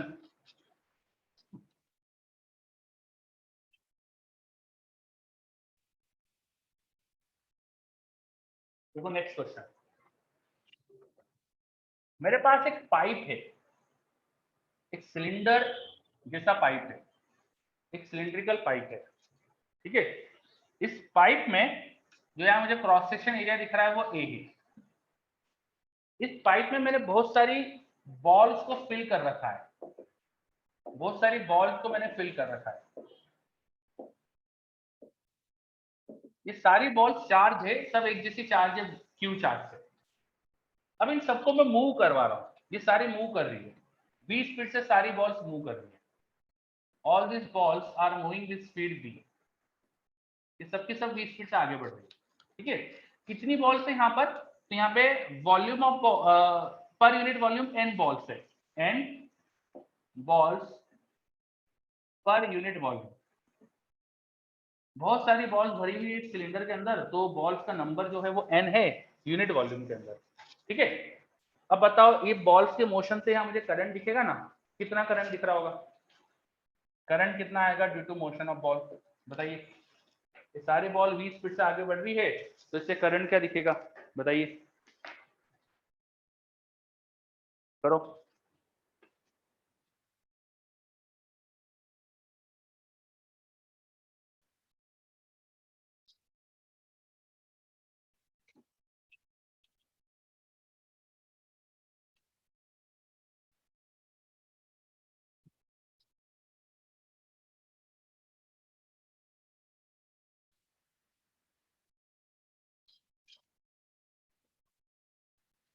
जवाब भी आ गया मेरे पास, बहुत बढ़िया ऋत्विक, वेरी गुड।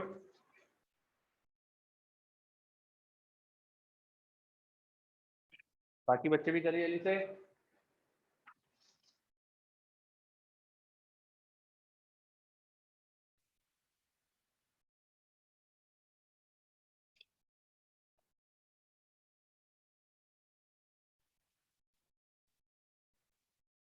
आयुष का भी जवाब आया, आयुष थोड़ा सा गलत है, अदिति सही है, वेरी गुड।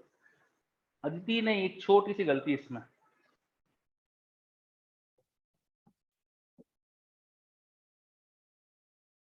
अच्छा सब 20 स्पीड से चल रही है, तो किसी टाइम टी में देखेंगे, तो टी टाइम में बीटी डिस्टेंस चल जाएगी, बीटी डिस्टेंस का इनका डिस्प्लेसमेंट हो जाएगा, बीटी डिस्टेंस डिस्टेंस मूव कर जाएगी ये। तो टी टाइम में देखते चलो, तो इन टी टाइम जितनी भी बॉल्स इस डिस्टेंस में आ रही होगी वो सब इस एरिया से क्रॉस कर जाएगी ना। अनन्या बिल्कुल सही। चलो प्लीज बोर्ड पे ध्यान दीजिएगा, मैंने बोला कि अगर मैं dt टाइम में देखूं, सॉरी किसी टाइम t में देखूं, तो t टाइम में सारी बॉल का डिस्प्लेसमेंट होगा v dt। तो इस कॉर्नर से v dt डिस्टेंस से जितनी भी बॉल्स है वो सब यहाँ से क्रॉस कर जाएगी ना, सही बात है क्या? अगर मैं t टाइम में देखूं तो यहाँ से vt डिस्टेंस तक जितनी भी बॉल्स आ रही है, ये सब बॉल, सबसे आखिरी बॉल का भी डिस्प्लेसमेंट vt का हो चुका है, तो वो यहाँ से क्रॉस कर जाएगी ना। ऋतिक को तो समझ में आ गया, बाकी बच्चे भी समझिए, ठीक है। जो भी बॉल्स इस रीजन में है, क्योंकि वो सबकी सबका डिस्प्लेसमेंट vt हो चुका है, तो वो सब इस एरिया को क्रॉस करके आगे बढ़ जाएगी, ठीक है। चलो, तो ये कितना वॉल्यूम है जिसके अंदर की बॉल यहाँ से क्रॉस करके जा रही है? ये वॉल्यूम कितना है? वॉल्यूम ये हो जाएगा distance into cross section area, AVT। अब इस वॉल्यूम में नंबर ऑफ बॉल कितनी होगी? तो मुझे पता है कि n ball per unit volume थी, तो टोटल नंबर ऑफ बॉल जो क्रॉस करिए, total number of balls which are crossing the area, इसमें n मल्टीप्लाई कर दो, NAVT, ठीक है भाई। Volume into number of ball per unit volume, unit volume में इतनी बॉल थी, इनटू वॉल्यूम कर देंगे तो नंबर ऑफ बॉल आ जाएगा। इतनी बॉल्स क्रॉस कर रही है, हर एक बॉल पे चार्ज तुम्हें पता है क्यों है, तो टोटल चार्ज क्रॉसिंग आ गया। This implied is charge flow वो QNAVT हो गया। अब ये चार्ज फ्लो कितने टाइम में हुआ है? t टाइम में देखा था मैंने, इन t time. This implies that current which is charge flow per unit time हो जाएगा QNAVT बाई t से d कैंसल, QNA तो हो जाएगा QNAV। This should be the answer, समझ आ रहा है? This should be the answer, या बहुत बढ़िया। चलो, तो हमने समझा कि भाई अलग अलग सिचुएशन में करंट कैसे आ रहा है, करंट निकाला, अपन ने कैलकुलेट करने की कोशिश करी, है ना। अब अपन ने करंट थोड़ा सा समझ लिया है, अब करंट के बाद आगे चलते हैं और ओम्स लॉ पढ़ने से पहले ये समझते हैं कि भाई किस किस तरह के मटेरियल में करंट फ्लो होता है, किस में नहीं होता है। क्या आपके आसपास हर चीज में से करंट फ्लो होता है क्या? आप सब प्रैक्टिकल नॉलेज रखते हैं तो आपको पता है कि भैया कंडक्टर्स में करंट फ्लो होता है, कॉपर में होता है, सिल्वर में होता है, गोल्ड में होता है ना, एल्यूमिनियम में करंट फ्लो होता है, आयरन में होता है।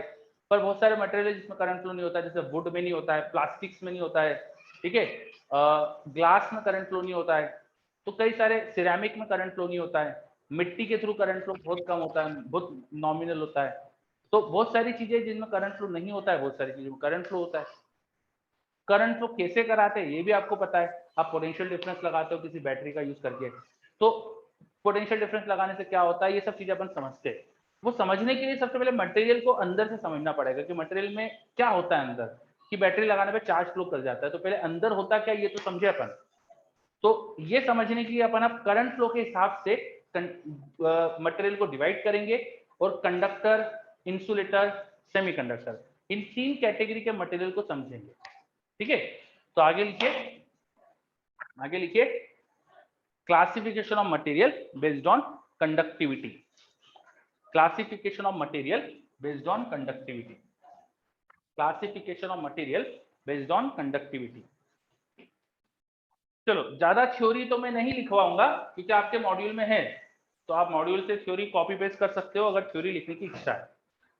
मेरा काम मुझे मानना है, मेरा मानना है कि ज्यादा समझना चाहिए अपन को, तो समझने पे अपन ज्यादा ध्यान देंगे। देखो, सबसे पहले अपन समझेंगे कि व्हाट इज कंडक्टर। सबसे पहले हम समझेंगे कि व्हाट इज कंडक्टर। हम देखे थे क्लासिफिकेशन ऑफ मटेरियल, उसमें हम ज्यादा डिटेल में समझेंगे कंडक्टर को। कंडक्टर क्या होता है? तो हमने इलेक्ट्रोस्टैटिक पढ़ लिया है, आप सब जानते हैं कंडक्टर क्या होता है, बताओ व्हाट इज कंडक्टर। आप क्या जानते हो कंडक्टर के अंदर क्या होता है, बताओ। सर कंडक्टर के अंदर चार्ज होता है तो वो सरफेस पे आता है सर। ठीक है, और कुछ? फ्री इलेक्ट्रॉन्स होते हैं, यस, सबसे बड़ी चीज कंडक्टर में होती है, इनमें फ्री इलेक्ट्रॉन्स होते हैं। अगर कंडक्टर को देखें, जैसे कॉपर का एग्जांपल देखें, तो कॉपर के एटम्स का कलेक्शन वो हमको कुछ सॉलिड कॉपर का सिलेंडर ऐसा कुछ दिख सकता है, वो कलेक्शन अगर एटम्स का इस शेप में हो जाए। अब ये सारे एटम जो होते हैं ना वो एकदम एक सॉलिड स्फीयर जैसे नहीं रहते, उनके अंदर आयन, उनके अंदर पॉजिटिव चार्ज है न्यूक्लियस के आसपास, न्यूक्लियस में, और उसके आसपास इलेक्ट्रॉन घूम रहे हैं, ये जानते हैं अपन। अभी जो इलेक्ट्रॉन रिवॉल्व कर रहे हैं इसमें जो आखिरी शेल का इलेक्ट्रॉन है वो थोड़ा लूजली बॉन्ड होता है, और जब बहुत सारे कॉपर एटम साथ में आ जाते हैं तो सबके आखिरी आखिरी शेल के इलेक्ट्रॉन मिल जाते हैं, सब आपस में मर्ज हो जाते हैं और वो पूरे सिस्टम के हो जाते हैं। The copper atoms inside a conductor, inside copper block, inside copper का मैं अगर कोई सिलेंडर जैसा इमेजिन करूं लाइक दिस, तो ये सारे कॉपर एटम आपस में मिल गए और सब कॉपर एटम ने अपना अपना आखिरी शेल का एक एक इलेक्ट्रॉन मान लो प्रोवाइड कर दिया, और वो सारे इलेक्ट्रॉन मिलकर पूरे सिस्टम के हो गए। Now this electrons can freely revolve, freely move inside this conductor. ये जो इलेक्ट्रॉन्स है वो यहाँ पे मूव कर सकते हैं सब आसानी से, ठीक है। और ये जो हमारे पास पॉजिटिव पॉजिटिव दिखाया ना मैंने, ये हमारे पास बचा हुआ कॉपर एटम है। कॉपर एटम का एक इलेक्ट्रॉन, एग्जांपल के लिए एक बोल रहा हूं मैं, हो सकता है ज्यादा भी निकले, कॉपर एटम का एक इलेक्ट्रॉन निकला हुआ है तो बचा हुआ एक पॉजिटिव आयन बन गया। तो अब सिचुएशन कुछ ऐसी है कि एटम्स का हमें अरेंजमेंट दिख रहा है जिनमें से एक एक इलेक्ट्रॉन निकल चुका है और वो सारे इलेक्ट्रॉन पूरे सिस्टम में घूम रहे हैं इधर उधर, ठीक है। यू कैन इमेजिन कि आपके बहुत सारे स्फीयर्स है, उन सब पे पॉजिटिव चार्ज है और आसपास इलेक्ट्रॉन है जो रैंडमली पूरे मटेरियल के अंदर घूम रहे हैं, और ज्यादा इलेक्ट्रॉन दूर नहीं जा पा रहा है किसी भी जगह से क्योंकि ये पॉजिटिव चार्ज को थोड़ा सा अट्रैक्ट भी करके रख रहा है। हाँ कर्नल, यस, निमित ने सही जवाब दिया। ये जो आयन जो बन गया ना इसको कर्नल भी बोलते हैं, ठीक है, कर्नल या कर्नल कुछ जो भी बोला जाए, ठीक है। तो ऐसा कुछ अरेंजमेंट होता है इनसाइड द कंडक्टर। नाउ ये जो इलेक्ट्रॉन होते हैं ये फ्री टू मूव है और टेम्परेचर की वजह से मूव भी करते हैं। हम अगर रूम टेम्परेचर की बात करें तो ये सब रैंडम मोशन कर रहे होते हैं, जैसे गैसेस स्टेट पे आपने पढ़ा है ना कि गैस के पार्टिकल रैंडम मोशन करते रहते हैं, वैसे ये भी रैंडम मोशन करते हैं। ये सब की सब अलग अलग डायरेक्शन में चल रहे होते हैं विद डिफरेंट डिफरेंट वेलोसिटीज, सब अलग अलग रैंडम डायरेक्शन में चल रहे होते हैं।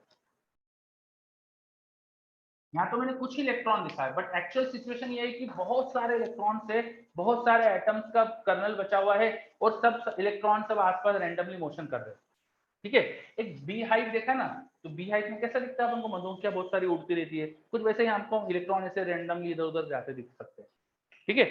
अब ये जो इलेक्ट्रॉन्स इधर उधर घूम रहे हैं इनकी जो रैंडम मोशन की स्पीड है वो अलग अलग होती है, पर उसकी जो एवरेज आती है वैल्यू लगभग 10⁵ मीटर पर सेकंड के ऑर्डर में आती है। रूम टेम्परेचर के आसपास की बात करें, टेम्परेचर के साथ ये स्पीड डेफिनेटली चेंज होगी। जैसे गैसेस स्टेट में पढ़ा है आपने कि गैसेस में जो वेलोसिटीज होती है गैस पार्टिकल्स की वो सब चेंज होती है विद टेम्परेचर। टेम्परेचर बढ़ाओगे तो एवरेज काइनेटिक एनर्जी बढ़ जाती है गैस की, वैसे यहाँ पर भी होगा। पर अपन रूम टेम्परेचर या अपने जो नॉर्मल ऑपरेटिंग टेम्परेचर होते हैं उनकी बात करें तो ये ऑर्डर होता है कुछ, ये एवरेज स्पीड का ऑर्डर है। कुछ इलेक्ट्रॉन की स्पीड हो सकता है बहुत कम भी हो, कुछ की स्पीड बहुत ज्यादा भी हो। जैसे कि गैसेस स्टेट में आपने पढ़ा है कि मैक्सवेल डिस्ट्रीब्यूशन कर्व होता है गैस की स्पीड्स का, वैसे यहाँ इलेक्ट्रॉन्स का भी अलग अलग स्पीड्स है, कुछ की कम कुछ की ज्यादा, ठीक है। तो अंदर समझ में आ रहा है कि हो क्या रहा है, इमेजिन कर पा रहे हो कंडक्टर को, यस है ना। ये सिचुएशन होती है कंडक्टर के अंदर, ठीक है, कुछ इस तरह की सिचुएशन होती है कंडक्टर के अंदर। अब रैंडम मोशन ऑफ जो इलेक्ट्रॉन हो रहा है वो इतना रैंडम है कि अगर मैं कोई क्रॉस सेक्शन एरिया देखूं तो उससे मुझे कोई भी इलेक्ट्रॉन नेट में क्रॉस करते नहीं दिखेगा। जितने इलेक्ट्रॉन लेफ्ट जाएंगे उतने राइट चले जाएंगे, आपके लिए उल्टा होगा, आपके लिए इधर राइट हो जाएगा इधर लेफ्ट हो जाएगा, है ना। तो टोटल जो क्रॉस सेक्शन से नंबर ऑफ चार्ज क्रॉस कर रहा है, चार्ज जितना क्रॉस कर रहा है वो 0 ही हो जाएगा, इसलिए हमें कोई करंट नहीं दिखता इसके अंदर। रैंडम मोशन चल रहा है इलेक्ट्रॉन्स का, इसलिए हमें कोई करंट नहीं दिखाई देता, ठीक है। तो ऐसी कुछ सिचुएशन होती है कंडक्टर की, बहुत हाई स्पीड से रैंडम मोशन चलता रहता है सबका, और इलेक्ट्रॉन बार बार टकराते भी है, इन एटम से बचे हुए कर्नल से टकराएंगे, आपस में कोलाइड कर सकते हैं, कर्नल से कोलाइड कर सकते हैं। तो इस तरह की सिचुएशन कुछ रहती है।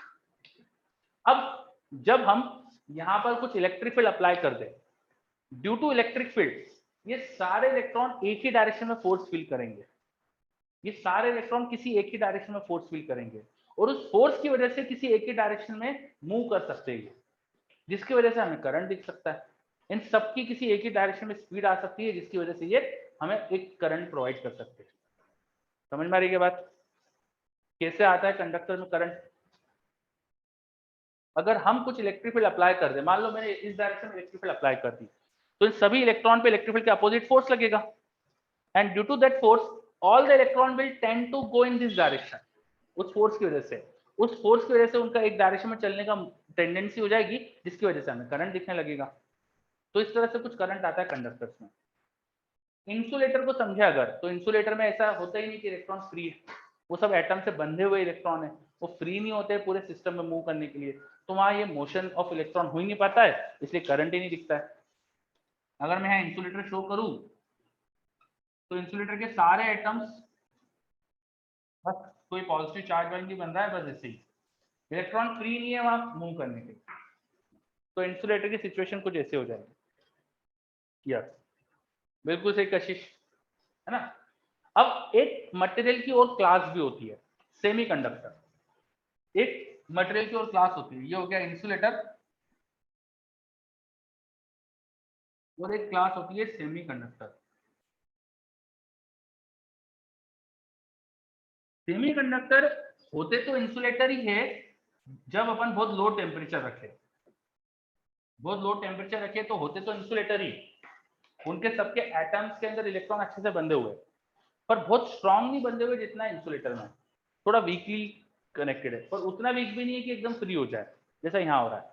ये तो टेम्परेचर की वजह से सारे इलेक्ट्रॉन रैंडम मोशन कर रहे हैं, यहाँ टेम्परेचर बढ़ भी गया फिर भी रैंडम मोशन नहीं कर पा रहे, एटम से बाहर ही नहीं आ पा रहे वो इलेक्ट्रॉन, और यहाँ ऐसा है कि थोड़ा लूजली बॉन्डेड थे तो कुछ इलेक्ट्रॉन बाहर आ गए, टेम्परेचर की वजह से कुछ इलेक्ट्रॉन बाहर आ गए, तो कहीं कहीं पे अपन को पॉजिटिव स्फीयर दिख रहे हैं और कुछ कुछ इलेक्ट्रॉन दिख रहे हैं। यहाँ जैसी सिचुएशन नहीं है कि a lot of number of electron present है, कुछ है, तो थोड़ा थोड़ा कंडक्ट करते हैं, इसलिए इनका नाम होता है सेमीकंडक्टर। और यहाँ में एक बहुत बड़ा डिफरेंस हो जाता है, यहाँ टेम्परेचर बढ़ाने से कुछ एटम और हो सकते हैं जो इलेक्ट्रॉन प्रोवाइड कर दे, तो करंट बढ़ देगा क्योंकि इलेक्ट्रॉन का नंबर बढ़ जाएगा। टेम्परेचर बढ़ाने से यहाँ करंट बढ़ता है, विद टेम्परेचर इंक्रीमेंट करंट इनमें ज्यादा आ सकता है। और उल्टा यहाँ क्या होता है, टेम्परेचर ज्यादा बढ़ा दो तो ये रैंडम मोशन की स्पीड और ज्यादा हो जाती है, बहुत ज्यादा कोलिजन्स वगैरह होने लगते हैं इलेक्ट्रॉन के बीच में, तो उल्टा करंट कम हो जाता है, वो ज्यादा अच्छे से चल नहीं पाते, टेम्परेचर बढ़ाएंगे तो करंट रिड्यूस हो जाता है। तो these are the three classes of material: conductors, insulators, semiconductors. Conductors जिनमें खूब सारे फ्री इलेक्ट्रॉन्स है, वो सब रैंडम मोशन कर रहे होते हैं और कर्नल्स टाइप इस तरह से बने हुए हैं, इनमें रैंडम मोशन की एवरेज स्पीड होती है। इंसुलेटर्स में इलेक्ट्रॉन बाहर ही नहीं आ रहे एटम्स के, तो इंसुलेटर में सारे एटम्स पूरे पैक्ड है, पूरा एटम्स का क्लस्टर पैक्ड है, वहां कंडक्टर जैसा करंट आ ही नहीं सकता क्योंकि इलेक्ट्रॉन ही नहीं मोशन करने के लिए।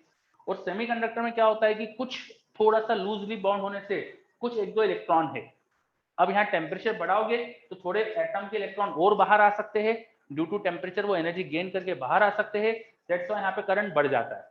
उतना कभी नहीं आता जितना इसमें करंट है, कंडक्टर जितना करंट कभी नहीं होता सेमीकंडक्टर में, पर ठीक है थोड़ा टेम्परेचर यहाँ बढ़ाने से थोड़ा थोड़ा करंट बढ़ता है, यहाँ करंट काफी कम होता है कंडक्टर्स के कंपेयर में, इसलिए इनको सेमीकंडक्टर कहा जाता है। चलो, क्या ये तीनों मटेरियल की क्लास समझ में आ रही है हमको? What is conductor, what is insulator, what is semiconductor. हालांकि ये सेमीकंडक्टर पे तो पूरा चैप्टर ही पढ़ेंगे अपन, तो इसको ज्यादा अभी टेंशन नहीं लेना आपको, ये तो पूरा चैप्टर पढ़ेंगे तो बहुत अच्छे से समझ में आ जाएगा, ठीक है। चलो, सेमीकंडक्टर के कई कई सारे एग्जांपल है। सिलिकॉन, आपके मोबाइल में बहुत सारा सेमीकंडक्टर यूज हुआ है, आपके मोबाइल की स्क्रीन सेमीकंडक्टर की है ना, कई सारी चीजें आपकी सेमीकंडक्टर की आजकल, अपने कैमरा के जो सेंसर है वो सेमीकंडक्टर अपने आसपास हर जगह भरा हुआ है, अब उनको तो बहुत सारी आजकल सेमीकंडक्टर यूज करते हैं, ठीक है। चलो, तो आज अपना वैसे भी ऑफिशियल टाइम हो गया है तो अपन यहाँ रुकते हैं, इसके आगे फिर नेक्स्ट क्लास में अपन कंडक्टर में करंट फ्लो कैसे होता है, करंट फ्लो होगा तो क्या रिलेशन आएगा करंट का with potential difference, Ohm's law, उसका डेरिवेशन वगैरह देखेंगे, ड्रिफ्ट स्पीड क्या होती है, थोड़ा ऐसा पढ़कर आइएगा कॉन्सेप्ट्स, ठीक है। और जो आपको होमवर्क दिया है वो करके लाइएगा, एक्सरसाइजेस जिसने भी नहीं करी हो अभी तक वो प्लीज कर लीजिएगा, और एक्सरसाइजेस के बाद बिगिनर बॉक्सेस सारे हो जाने चाहिए, बिगिनर बॉक्स ऑफ ग्रेविटेशन हो जाना चाहिए आपका, एक्सरसाइज हो गई तो क्वेश्चन बैंक चालू कर दो, सारी रेसेस वीकली असाइनमेंट ये सब कंप्लीट करो, ठीक है। और जिनका ये सब हो गया है, अगर क्वेश्चन बैंक भी कर ली है तो आप 1 2 3 4 बुक पे स्टार्ट कर सकते हो। चलो। तो आज यहीं रुकते हैं अपन। अच्छा, कल का डाउट टाइम, कल डाउट क्लास की बात करी थी अपन ने, तो सुबह 10 बजे के आसपास रख सकते हैं अपन, 10 साढ़े 10 बजे के आसपास। तो 10 साढ़े 10 बजे मेरे मैसेज के लिए वेट करना, मैसेज करूंगा 10 बजे या साढ़े 10 बजे का टाइम लिख दूंगा उसके अंदर, उस टाइम पे ज्वाइन हो जाना, ठीक है। चलो क्या डिस्कस होगा, हाँ डिस्कशन क्या होगा, तो क्वेश्चन बैंक अगर कुछ बची हो आपकी, एससीबी कुछ बची हो, कोई रेस का कोई डाउट हो, वीकली असाइनमेंट का कोई डाउट हो, जो भी डाउट बच रहा हो आपका वो लेके आ जाना, ठीक। बिगिनर बॉक्स में कोई डाउट बच रहा हो किसी का, एक्सरसाइज में किसी का कोई डाउट बच रहा हो, इलस्ट्रेशन में कोई डाउट बच रहा हो, एनसीईआरटी कॉर्नर में कोई डाउट बच रहा हो, ठीक है। सौरभ वो नहीं है हमारे पास, तो नहीं देख पाएंगे। चलो ओके बच्चों, मिलते हैं नेक्स्ट क्लास में, बाय सबको, टेक केयर।